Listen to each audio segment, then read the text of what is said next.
Preview. Avec au menu du basketball et du football. Et parlant justement de basketball, la Fédération béninoise de la discipline était le week-end écoulé en conseil fédéral. Instant de faire le bilan pour prendre des décisions idoines afin de pouvoir bien entamer la saison prochaine. Et pour en parler tout à l'heure, on a sur ce plateau le secrétaire général de la Fédération béninoise de basketball.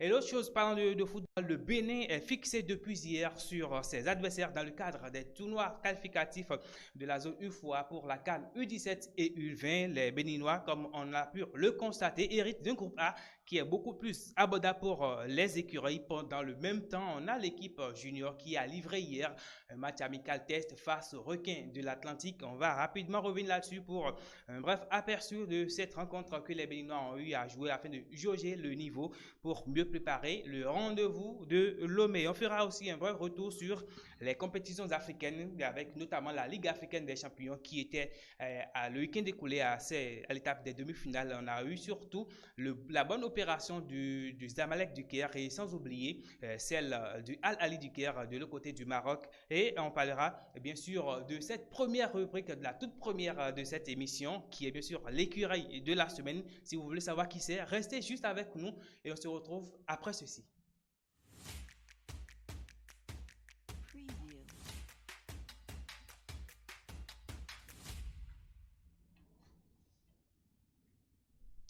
Vous nous suivez sur la page Facebook précisément sport. Si vous n'êtes pas encore abonné, faites juste le geste utile en vous abonnant et en faisant aimer également la page Facebook à vos amis pour être au parfum de l'actualité, sans oublier bien sûr les différentes notifications qui ont rapport à nos programmes et à nos activités. Je l'annonçais. La Fédération béninoise de basketball était le week-end écoulé en conseil fédéral de l'autre côté de Parakou, la ville historique, je dirais ainsi, puisque désormais, c'est une première fois que cette ville, la cité d'Ekoboro, a accueilli le conseil fédéral de la Fédération béninoise de basketball, j'allais dire, et pour en parler et revenir sur les grandes décisions qui ont été prises au cours de cette rencontre entre les différents acteurs de la discipline au Bénin. On a sur ce plateau Martin Djogui, comme je l'ai dit, il est le secrétaire général de la Fédération béninoise de basketball. Martin Djogui, bonsoir. Bonsoir, monsieur le journaliste. Merci d'être des notes pour discuter des activités de votre fédération. Et déjà, la première question que je m'en vais vous poser, pourquoi le choix de la ville de Parakou? Alors, vous savez, tout avait toujours eu lieu à Cotonou. Partout, tout le temps, chaque fois, c'est Cotonou. Lors de la dernière assemblée générale, nos amis qui sont de la zone 3 ont dit quand même, pensez aussi à nous. Il n'y a pas que Cotonou qui génère la vie du basketball au Bénin. Et un des acteurs l'a dit. En comité exécutif, nous avons décidé quand même, maintenant, il faut que nous puissions déplacer le basketball et qu'on puisse le rapprocher des acteurs qui sont aussi dans notre zone 3. Et puis, tout le monde nous avons décidé de le faire. Et on sait surtout la fédération est dans une politique de développement de la discipline, de la promouvoir au-delà, bien sûr, du sud pour aller beaucoup plus atteindre toute l'étendue du territoire national. Vous avez été à ce conseil fédéral, les rapports surtout d'activité de la fédération du bureau en exercice ont été présentés aux participants à ce conseil fédéral. Des rapports qui ont été adoptés à l'unanimité. À votre avis, qu'est-ce qui a pu motiver ce choix avec cette adoption sans remous de votre fédération? Nous avons institué au sein du comité exécutif avec l'actuel président, le docteur Ismaël Onifari, que je salue au passage, et tous les membres du comité exécutif, nous avons institué ce qu'on appelle une méthode de démocratie rapprochée. C'est-à-dire, on rapproche l'activité du basketball des vrais acteurs. On ne reste plus en vase close. Et mieux, il n'y a plus un président de fédération qui est l'autocrate du comité exécutif. Tout le monde participe. Nous sommes dans le système informatique. On peut dire que nous sommes dans une sorte de gestion vraiment décentralisée. Voilà. Et mieux, il faut faire un bon travail. Comment? Il n'y a rien qu'on puisse faire au sein du comité sans l'avis. Et lorsqu'il y a la base de disposition, au sommet, ça prend. Et nous écoutons beaucoup les acteurs. On ne fait pas ce qu'on veut. Et ça, c'est à notre initiative. Et ce qui a encore été très éloquent dans les rapports que nous avons présentés et qui a eu l'adhésion de tous, De tout le monde. de presque tout le monde, c'est que les rapports ont été présentés dans des styles académiques simples, dans un français facile. Pour permettre à tout le monde de mieux comprendre tout ce qui a été fait. De mieux comprendre tout ce qui a été fait. Et le contenu a été alléchant dans le passé comme dans le présent. Et dans ce qui va venir, tout le contenu était vraiment alléchant et puis intéressant. Tout le contenu était alléchant et intéressant. Et parlant de contenu, on a eu surtout au cours de l'année la fédération qui a introduit cette réforme pour permettre aux clubs d'être compétitifs, on dira ainsi, avec la Ligue, la Super League qui a été introduite. D'abord, pourquoi cette réforme? Alors, cette réforme était indispensable parce que si nous ne prenons pas le pli que nous constatons dans les autres pays de la sous-région, nous risquons d'être laissés sur le carreau. Le Bénin est pratiquement l'un des seuls pays de la sous-région où on ne parle pas de Super League, où la D1 n'est pas complètement détachée, avec les approches qu'il faut, les moyens financiers qu'il faut pour chaque association, en vue de permettre à celle-ci d'aller de l'avant. Pour aller beaucoup plus vers la professionnalisation, comme on le dit. Plus vers la professionnalisation, c'est-à-dire qu'il y a une passerelle que l'on a déposée, placée entre la série amateur de la D1. Ce qui a intéressé, c'est que nous avons pensé qu'en instituant la D1, nous aurons seulement l'éclosion de certaines associations de la zone 1. Je parle de la zone 1 parce que vous savez, au commencement, Dieu a géométrisé le monde. Nous avons aussi géométrisé notre espace en ce qui concerne les structures d'organisation. Je voudrais parler des ligues, des districts. Exactement. Donc, voilà. Donc, ces structures nous ont montré des révélations. Il y a eu de vraies révélations au niveau de cette Super League. Et nous avons eu des grands joueurs qui sont apparus, des associations qui sont dans la zone 3, parce que je ne voudrais pas employer Septentrion pour ne pas heurter les sensibilités. Nous avons des associations qui sont dans la zone 3 qui se sont révélées pour montrer que le centre de gravité du basketball n'est pas seulement Cotonou ni Porto Novo, mais que le centre de gravité du basketball est en train de se déplacer progressivement de la zone 1 pour atteindre toutes les autres zones. Toutes les autres zones. Et cela n'a été capable que à partir d'une politique, comment on appelle, d'affiliation souple. Nous avons diminué les frais d'affiliation des associations pour qu'elles soient assez nombreuses pour rentrer dans le mouvement. Et ça a porté ses fruits. Et parlant, bien sûr, vous avez dit, vous avez rendu cette affiliation beaucoup plus souple pour qu'il y ait plus d'affiliations. Est-ce que, à un moment donné, vous n'avez pas constaté qu'il y a quand même des affiliations qui ne valaient pas forcément la peine avec des clubs qui n'ont pas forcément les moyens? Alors, il ne faut pas toujours avoir les moyens il ne faut pas toujours attendre les moyens ou avoir les moyens pour exister.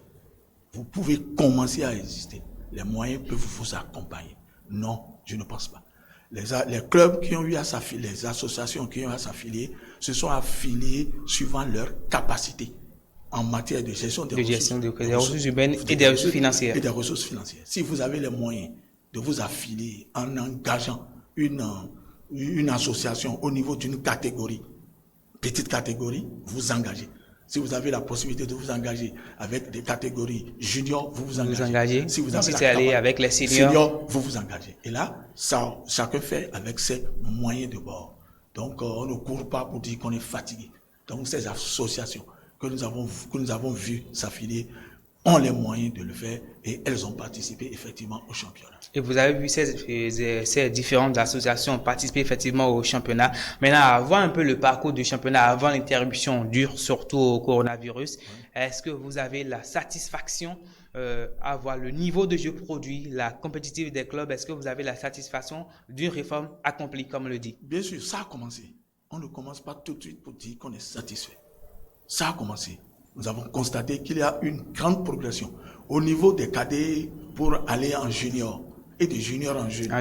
Là, je vous dis, nous avons une pépinière qui est florissante. Et là, nous avons constaté que ça se développe. Au niveau maintenant des seniors, la gente féminine n'a pas suivi. Au niveau des femmes, ça n'a pas très bien suivi. Mais ça vient. Mais c'est au niveau des seniors que nous avons constaté qu'il y a quand même une belle envolée. Je crois qu'en comptant sur ça, nous pouvons aller de l'avant. Et parlant des femmes, on l'a fait, c'est un constat général, hein, quelles que soient les disciplines, on dira pas forcément toutes les disciplines, mais les disciplines collectives au Bénin, on a fait ce constat que dans les catégories d'âge, il y a souvent ce déficit, surtout chez les filles. Oui. Qu'est-ce que la fédération est en train de faire peut-être pour permettre à ces filles de mieux s'intéresser à la chose du basketball? Pourquoi pas aussi permettre à leurs parents de dire, tiens, il y a du beau qui se fait, permettons à nos filles d'y aller. Alors, je voudrais dire, au niveau, pour bien avancer, il faut mettre les gens dans les conditions normales. Nous avons dans nos statuts, bien écrit, le bureau peut être composé de 5 membres, de 7 membres, etc. dans les districts et les ligues. Mais au niveau de la fédération, nous avons mis dans nos tests expressément, ce bureau doit obligatoirement doit avoir une femme. Il doit avoir au sein de ce comité exécutif. Permettre qu'il y ait beaucoup plus d'ouverture vers les filles. Très bien. Lorsqu'il y a une femme dans une institution, cette femme, disons, vous voyez, elle va tout faire pour quand même prendre en charge toutes les énergies, les amener pour que nous puissions avoir des femmes. Mais j'ai constaté que au niveau du comité exécutif de la fédération, il y a dans toutes nos structures d'organisation, il y a toujours une femme. Mais la majorité des femmes que nous avons, je dis bien, cette majorité n'a pas la qualité intrinsèque technique qu'il faut. Parce que depuis que nous sommes au comité exécutif de la fédération, je n'ai pas encore vu une femme, membre du comité exécutif de la fédération, produire un papier A4 de propositions demandant le rassemblement des filles au niveau du sport national. Je dis bien membre du comité exécutif, ayant produit quelque chose pour obliger le comité exécutif à s'intéresser vraiment aux femmes. Moi, je nous y invite. J'invite ces femmes, et c'est des cadres. Je les invite à penser aux femmes pour que leurs sœurs puissent venir dans le moment sportif. Est-ce que peut-être entre-temps, les femmes ont l'habitude de dire, tant qu'on donne le pouvoir aux femmes, elles pourront bien faire, et on verra bien sûr si avec le temps, elles finiront pas prendre le pli comme vous le souhaitez. Il est toujours bon de donner le pouvoir aux femmes. Elles font toujours bien quand on leur donne le pouvoir. Voilà, et on va, pour revenir sur les activités de ce conseil fédéral, c'est vrai, les rapports ont été adoptés à l'unanimité des acteurs présents. Mais quelles ont été surtout ces difficultés auxquelles vous avez été confrontés au cours de votre mandat, parce qu'on a constaté au cours de ce conseil fédéral, vous avez relevé certaines difficultés qui n'ont pas forcément facilité la tâche à un bon déroulement des activités au niveau de la fédération. Elles sont multiples et multiformes. Vous savez, lorsque l'on lance le championnat, les associations viennent toujours en retard et souvent pas au moment où nous avons indiqué pour faire les formalités. C'est ça qui nous gêne surtout. Vous savez, tout le monde n'a pas encore pris le pli d'un développement, c'est-à-dire des systèmes informatisés et numériques. Alors, les informations nous viennent au compte-gouttes et ces difficultés ont fait que parfois, au niveau des joueurs, nous avons des difficultés. Mais dans l'ensemble,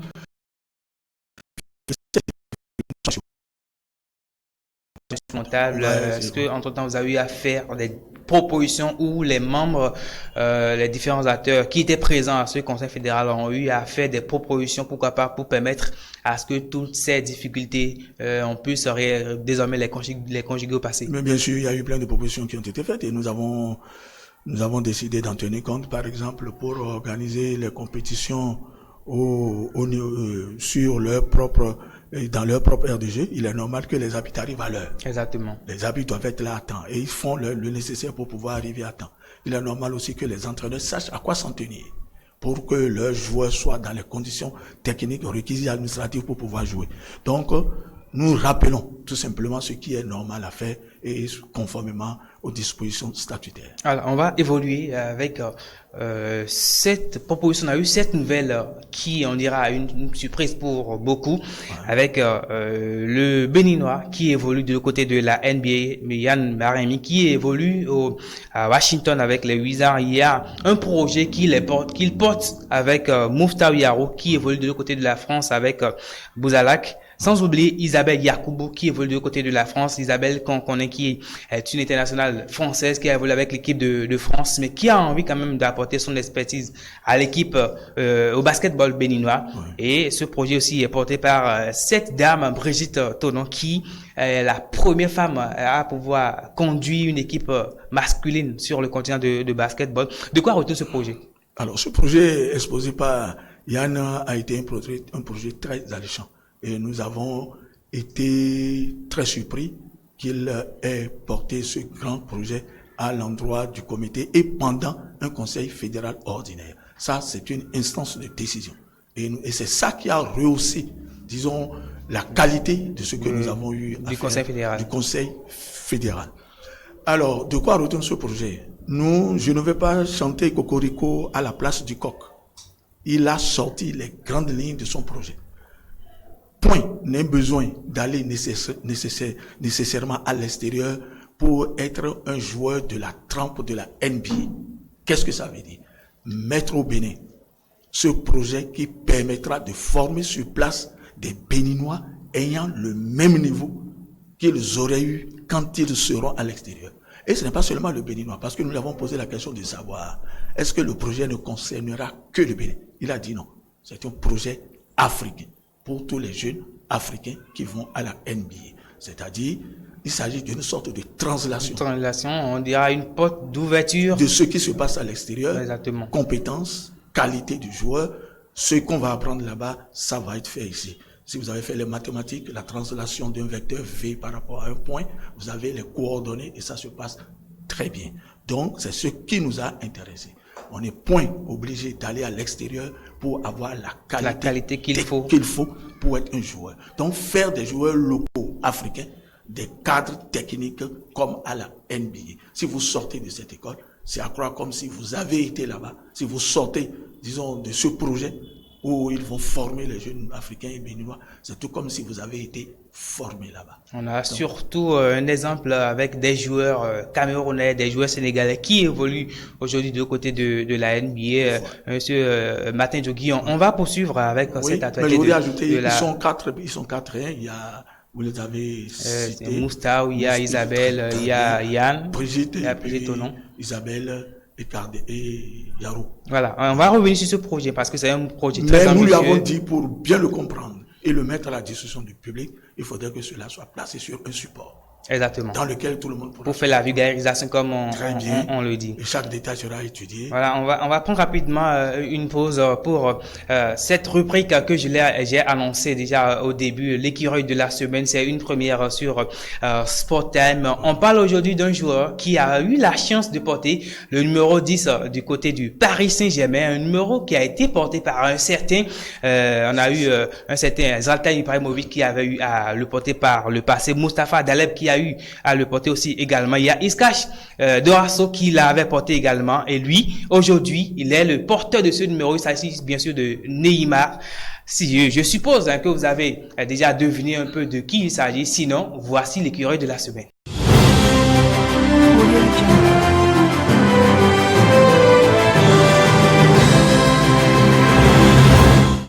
Il est juste bon de rendre hommage aux personnes qui ont du talent.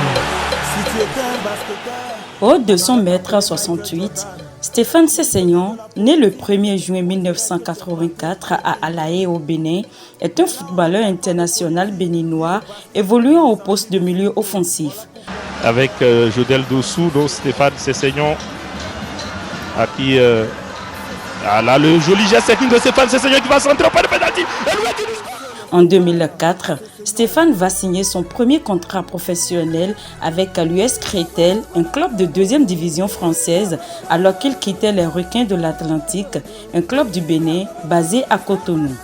Toujours dans la même année, il est sélectionné pour la première fois en équipe nationale. En 2006, il découvre la Ligue 1 française avec le MUC 112 pour 2 saisons avec 6 réalisations à l'arrivée. Ses belles prestations avec les Monceaux lui vaudront en 2008 son transfert au Paris Saint-Germain pour une durée de 4 ans avec un montant estimé à 8 millions d'euros. Devenu titulaire indiscutable, il est nommé pour le trophée UNFP du meilleur joueur de Ligue 1 de la saison 2008-2009. Par ailleurs, il fait ses débuts en Coupe d'Europe à travers la Coupe de l'UEFA. En septembre 2010, Sessegnon aborde pour la première fois le brassard de capitaine de sa sélection lors d'une rencontre qualificative pour la CAN 2012 entre le Bénin et le Burundi. Lors de la première partie du championnat de la saison 2010-2011, à cause de ses performances jugées décevantes par Antoine Comboiré, il est très souvent cantonné au rôle de remplaçant. Le capitaine béninois ne rejoint pas le PSG en 2011 en stage à Marrakech à la suite d'une altercation avec son entraîneur. C'est le début d'un bras de fer entre le club et le joueur béninois qui désire quitter la Ligue 1 pour la Première Ligue. Il s'engage avec Sunderland en 2011 pour 3 ans et demi avec un montant de transfert estimé à 7 millions d'euros. Stéphane fait ses débuts contre Chelsea.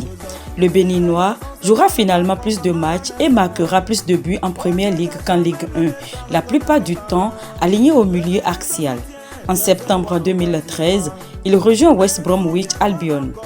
Le 26 septembre 2016, il revient en France et signe au Montpellier HSC le temps de se relancer.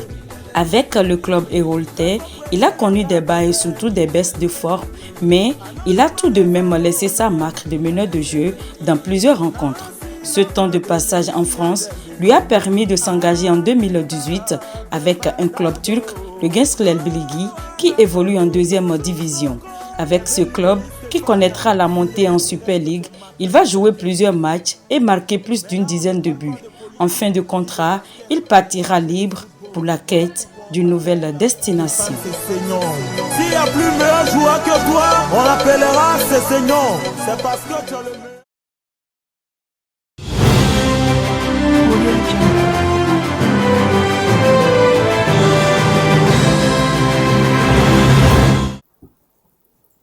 Voilà, une production réalisée par Mazirat Idrissou, à qui nous faisons un coucou au passage. Et parlons bien sûr, puisqu'on parle des écureuils, on va y aller rapidement avec ce tirage au sort des tournois qualificatifs de la CAN en 2000, on dira UFOA, pour la zone UFOA, voilà, U17 et U20 avec le Bénin qui connaît désormais 16 adversaires avec ce groupe A attribué aux écureuils du Bénin avec dans la catégorie des U17, le Bénin qui est accompagné du Togo, du Niger et du Burkina Faso. Dans le groupe B, on retrouve le Nigeria, la Côte d'Ivoire et le Ghana. On dira c'est le groupe le plus corsé de cette compétition avec la compétition qui est prévue pour démarrer le 5 décembre pour du côté de Cotonou, et la seconde compétition qui est qualificative pour la CAN U20. C'est bien sûr le tournoi des U20 qui va se jouer du côté de Lomé avec le groupe A dans lequel on retrouve le pays hôte, le Togo, le Bénin qui est accompagné du Togo, le Niger et le Burkina Faso, un groupe semblable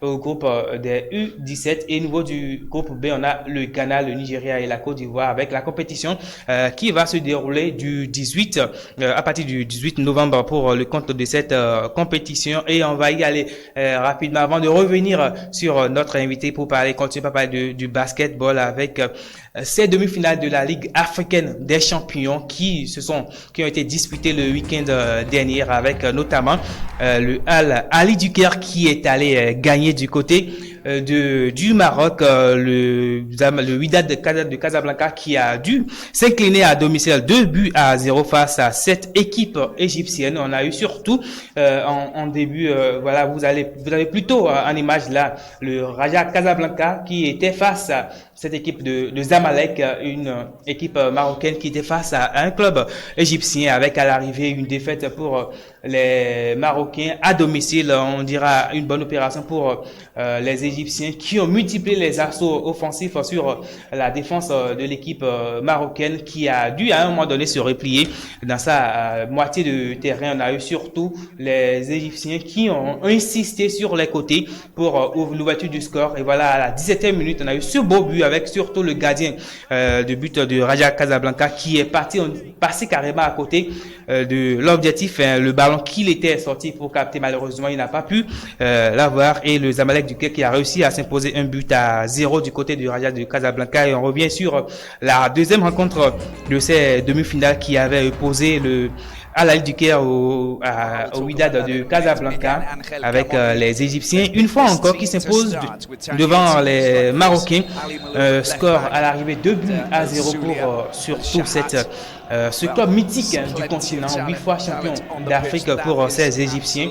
On a eu très tôt les Marocains qui ont commis une faute, on dira naïve, avec ce loupé qui a permis aux Égyptiens d'ouvrir le score dès la 4e minute de jeu, avec cette faute défensive qui n'a laissé aucune chance au gardien de but de Wydad de Casablanca qui a assisté malheureux à l'ouverture du score. Comme si cela ne suffisait pas, les Marocains, malgré l'insistance pour revenir au score, pour égaliser, on a eu cette frappe qui malheureusement n'était pas du tout cadrée pour permettre aux Marocains de revenir au score. Les Égyptiens qui ont surtout misé sur, à un moment donné, les contre-attaques, les tirs, les frappes de loin qui, à un moment donné, ne donnaient pas le fruit escompté, mais le bon moment reviendra pour les Égyptiens qui finiront par égaliser, par prendre l'avantage. D'abord, on a eu ce penalty pour les Marocains, un penalty qui aurait pu permettre au Wydad de Casablanca de pouvoir égaliser pour se donner une chance de se relancer dans la rencontre. Malheureusement,